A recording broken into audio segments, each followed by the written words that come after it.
Bab pertama, bayi tanpa nama.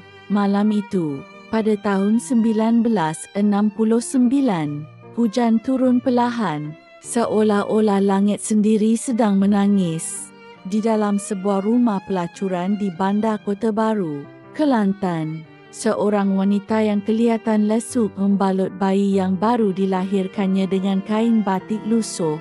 Dengan tangan yang menggigil, dia menulis sekeping nota yang separuh basah. "Maaf, aku tak mampu. Tiada nama, tiada dokumen."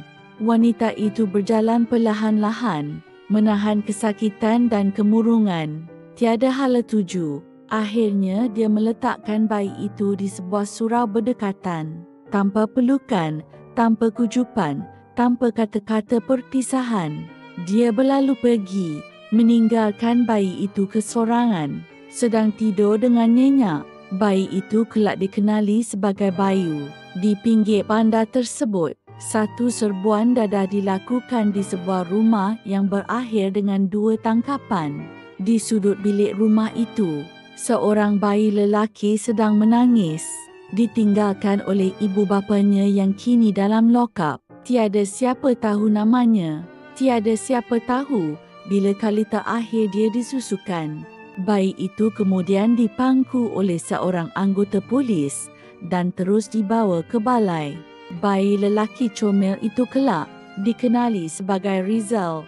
Di sebuah rumah kayu usang di pinggir kampung, seorang nenek tua yang sudah bongkok membalut bayi yang baru dilahirkan oleh cucu perempuannya. Dengan wajah yang tegang dan marah, beliau segera keluar dari rumah, membawa bayi itu menuju ke tepi sebuah sungai yang sunyi di hujung kampung. Tanpa sepatah kata, bayi itu diletakkan di tepi sungai. Nenek tua itu kemudian berpaling dan berjalan pulang ke rumahnya.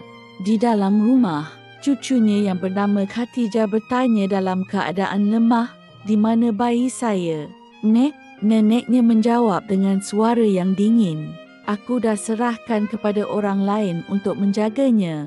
Esok kau pergi ke bandar cari kerja. Orang kampung sudah mula bercakap pasal kau yang mengandung anak luar nikah. Aku sendiri sudah uzur untuk menjaga kau dan bayi kau." Bayi malang yang ditinggalkan sendirian di tepi sungai itu kelak dikenali sebagai Suri. Di sebuah hospital kerajaan di bandar itu, selepas solat subuh, seorang bayi perempuan dilahirkan. Namun, ibunya meninggal dunia semasa melahirkannya. Doktor dan jururawat cuba mencari ayahnya atau waris yang lain, namun tiada siapa yang muncul. Bayi itu, yang baru sahaja kehilangan seorang ibu yang tidak sempat dikenalinya, kelak dikenali sebagai Akilah. 4 bayi, 4 permulaan yang berbeza. Tiada nama keluarga, tiada warisan, tiada pelukan ibu.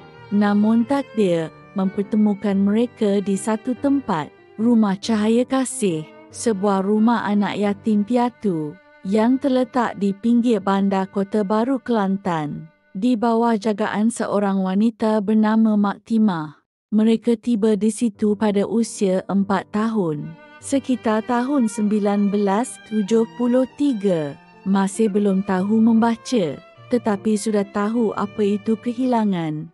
Mak Timah menyambut mereka dengan pelukan dan kata-kata yang akan mereka ingat seumur hidup. "Di sini, kamu bukan buangan, kamu cahaya yang sedang mencari tempat untuk menyala." 4 anak yatim itu tersenyum, membalas senyuman Mak Timah yang menerima mereka dengan penuh keikhlasan. Bersambung ke bab yang akan datang.